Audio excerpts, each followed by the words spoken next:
one. I'm really excited to see what these guys have to show us. Grant, do you wanna follow my camera here for this game, and you can introduce our first player? Let's do it. Because in the top right-hand corner of Everdream, he is the Red Zerg, playing for Team The Bad from Brazil. It's TheZergLord. I googled that so quick. That's impressive, Grant. You're a true pro. And his Zerg opponent on the bottom left-hand side of the screen here in the blue, representing Team Exxon and Mexico, it is Cham. Really messed We're starting off on Everdream. I believe it's the second smallest map in the pool, just behind Submarine. But honestly, as far as size goes, I think it actually might be tied with another map. I'm not 100% sure. Are you going to say size doesn't matter? No, I wasn't going to say that because that's definitely not true. Size definitely matters, especially in this map. Especially in this map pool. A lot to talk about as far as map size, but I don't think it'll come to a huge difference here with our Zerg players. Very often, we're going to see these Zerg games devolve into opener versus opener, really. We've seen a lot of early aggression from our previous CVCs, but it looks like this game actually, Grant, both players starting out with pretty standard gas pool openers. It's going to depend on what happens now in the mid-game. Yeah, both players want to feel each other out. I think if you're Cham, you probably are more confident going forward as a more international player, you know, someone who has played against the best of the best and, you know, maybe isn't quite on that level, but certainly is very respectable. Whereas TheZergLord maybe is a little more confident in his macro against Cham, maybe has something planned a little bit later in the game. For now, though, complete mirror builds.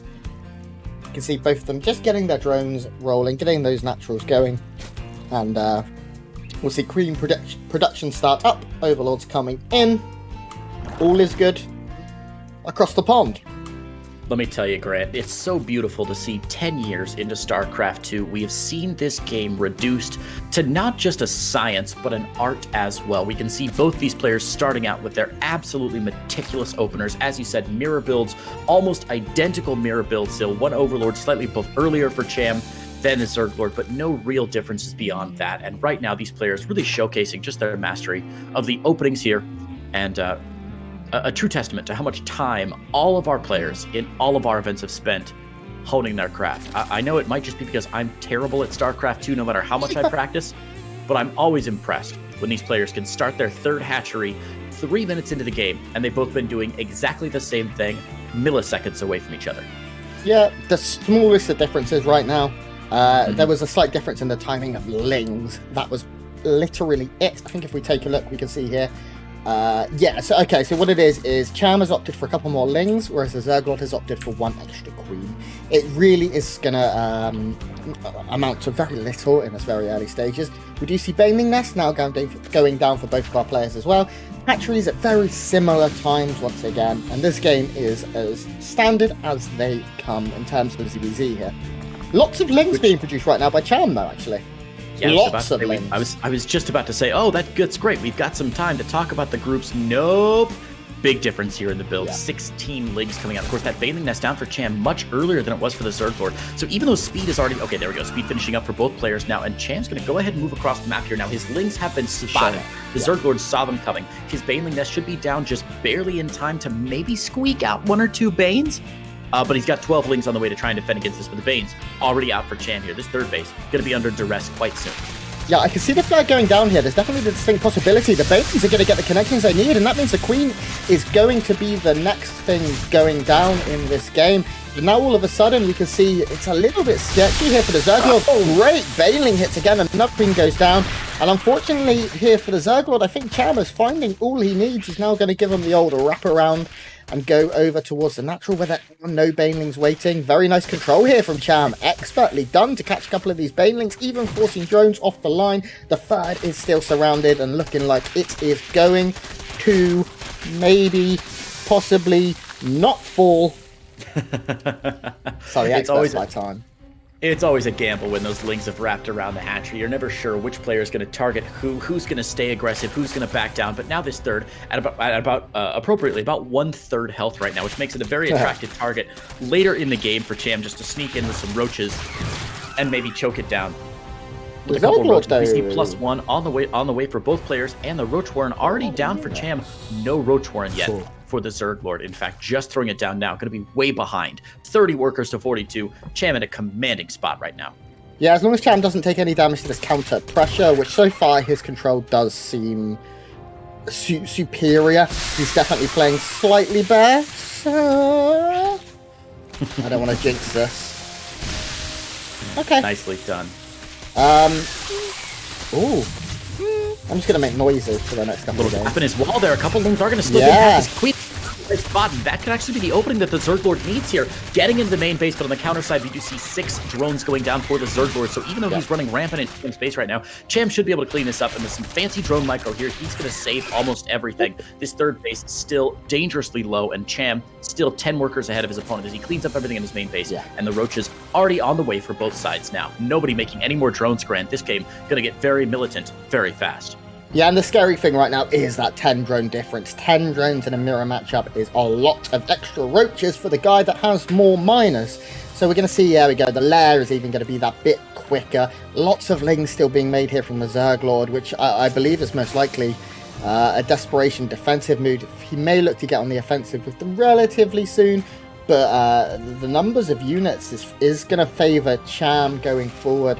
You can see he's even making more drones. That's brave when you're up already 13 to make 5 more.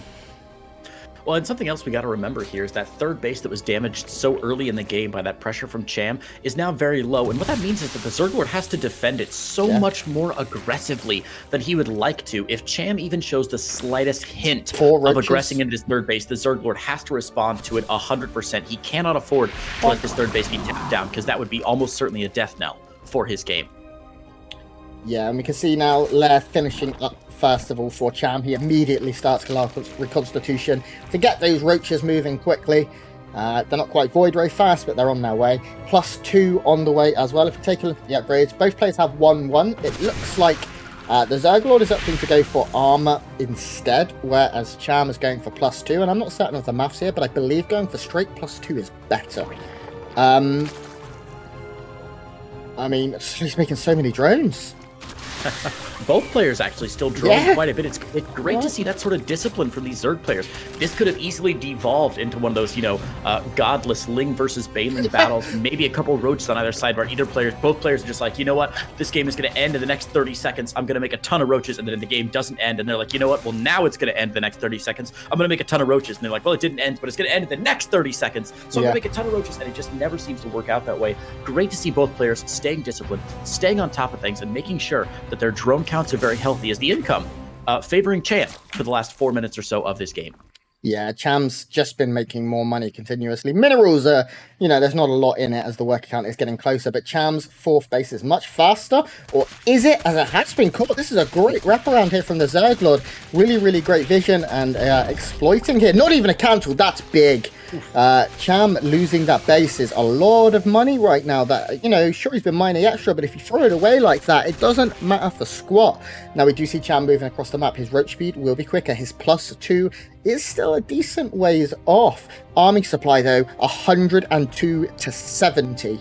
There's a difference in those numbers.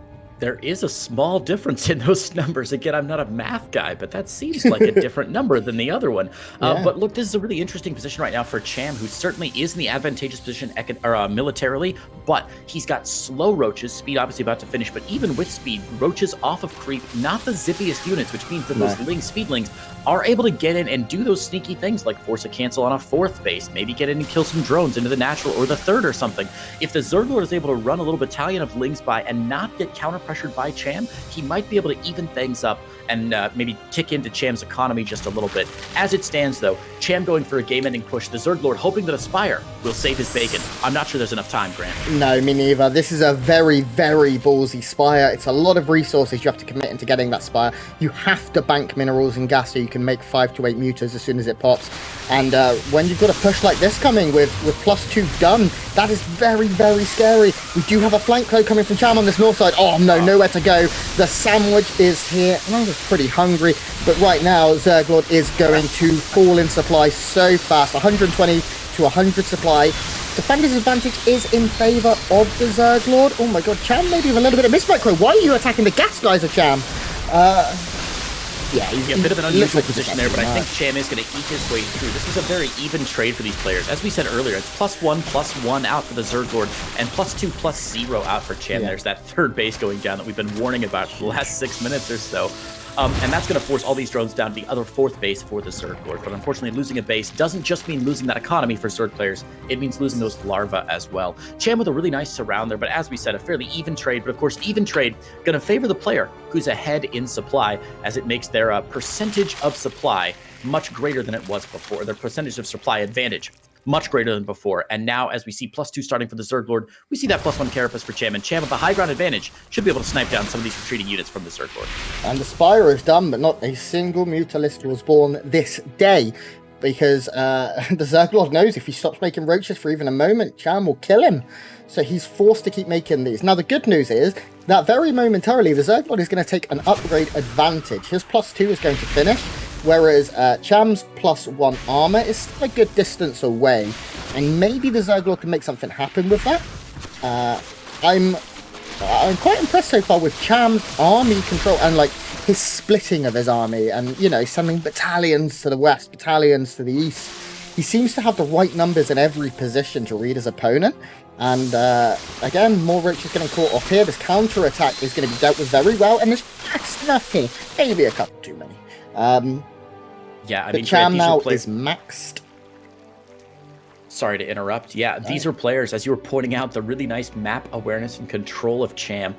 These are players who are used to playing against players like Special and Kellisher, who are terrifying at 7 different places on the map all the time. There's never a dull moment when you're playing against one of those crazy dropping or crazy Reaper players like Kellisher and Special. So no surprise that Cham and the ZergLord are both showing great prowess at being in multiple places at once here. That's something you're going to see as a theme in the Latin American tournament. Looks like the +2... That's such a big cancel there.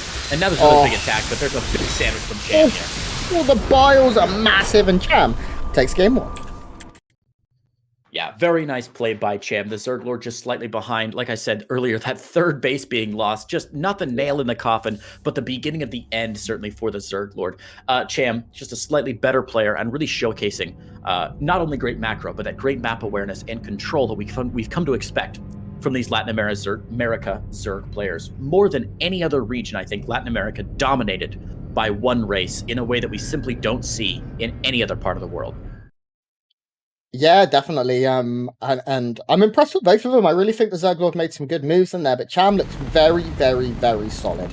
And it's difficult to beat a player in VVZ that is that solid without shenanigans. Now, the Brazilian still has lots and lots left to play for. Of course, this is just a best of 3, and there is a losers match as well. This is a GSL trial group. There we go. Lobby is just coming up right now, guys, for our map 2. And yeah, I'm interested. What do you feel like? What do you feel like the ZergLord needs to do? Do you think he needs to fall back on something a little bit more suspicious, we'll say? Yes, I think so. And we saw the flashes of brilliance happening for the ZergLord at the end of that game, where he was like trying to transition to Aspire, trying to get an upgrade advantage, trying to prioritize those little things that might make a bit of a difference in game number 2, in game number 1 there. But unfortunately, he was just overrun by the constant flux of roaches from our boy Cham. So I think in game number 2, I'd love to see the ZergLord opening a bit more aggressively. Maybe getting a bit more damage done early on, 12 pooling, something to throw his opponent off of his rhythm. I think that's one of the only ways he's going to be able to get through Cham here, who again is just super powerful. Although Cham right now queued up as Terran, and that could make this a very different game.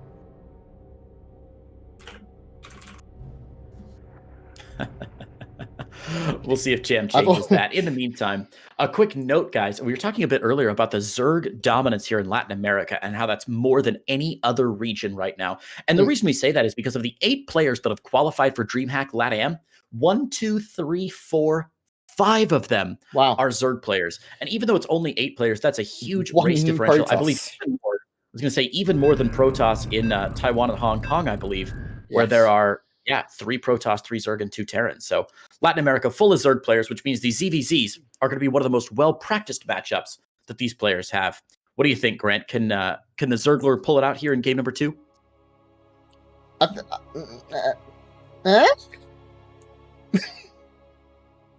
What about that? Decent response. ZVZ is hard to call, even if you have command of the English language, and when you don't, Grant, it makes it even tougher. But let's hop in here to game number 2 in DreamHack Fall Latin America Group Stage A, featuring 2 phenomenal Zerg players. Grant, who do we have?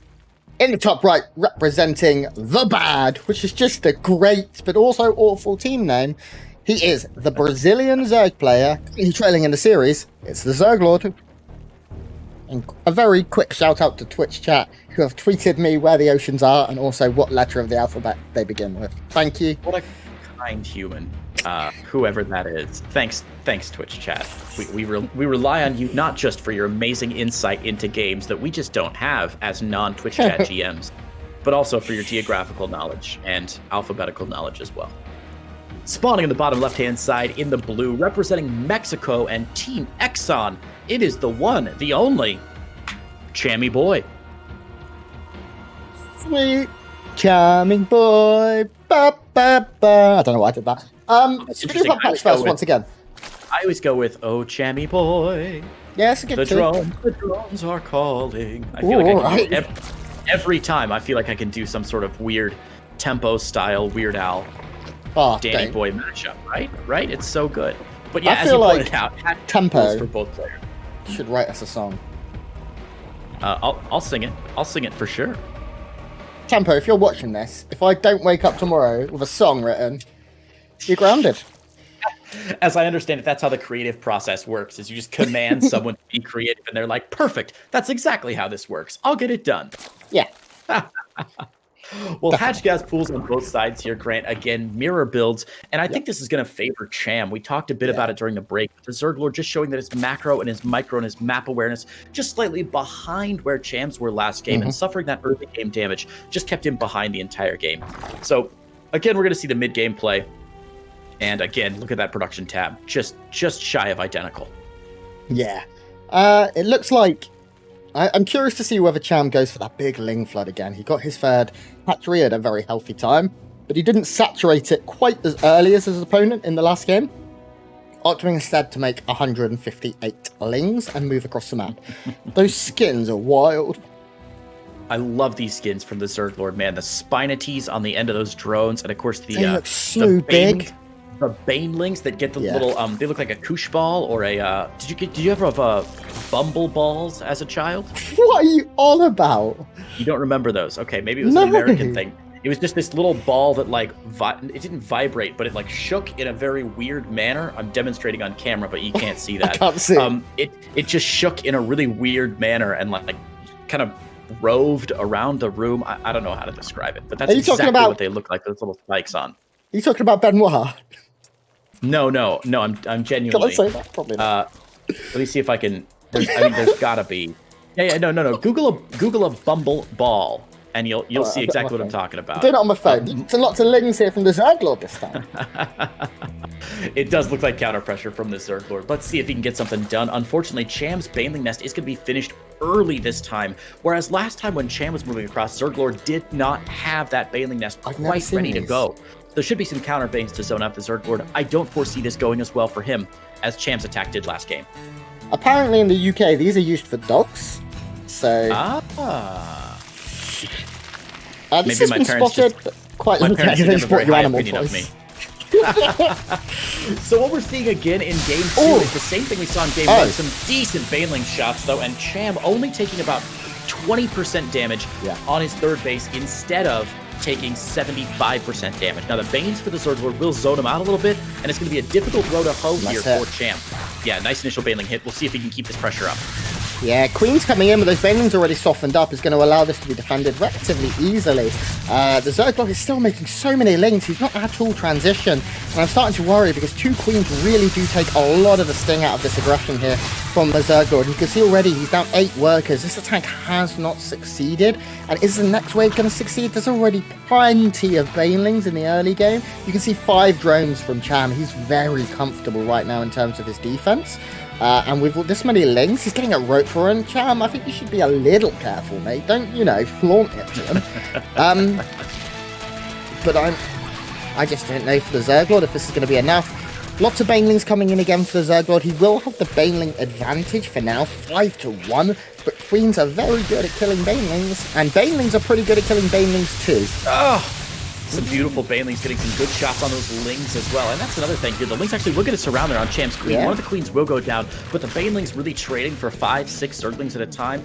We saw the ZergLord throwing away a lot of banelings earlier, just ramming them into the third base instead of, or trying to soften up queens, instead of going for big baneling on zergling hits. And really, there's no better payoff for an early game baneling than to trade for 3, 4, 5, 10 lings. Yeah. That's really the only thing that you're going for right now. And Cham will lose this baneling here, but man, I just don't see this working for the ZergLord. As you said, with these queens out, with the banelings out, it's going to be very difficult for him to break here. No more drones for him, and with Cham's Rotorum down, the timer is officially ticking. Yeah, lots and lots of queens on the way as well. Oh my god, these banelings getting so close really makes me grab the seat. And all of a sudden, it looks like the ZergLord might have enough to break this position. It was so close for so long. Like I said, I think maybe, just maybe, Cham was a little bit too blasé in his defense, throwing down that rope for him that he's still not been able to use. And now the third base is under a lot of pressure and could end up going down, and the ZergLord has his third base. He's so far down in workers though, Jesus. Yeah.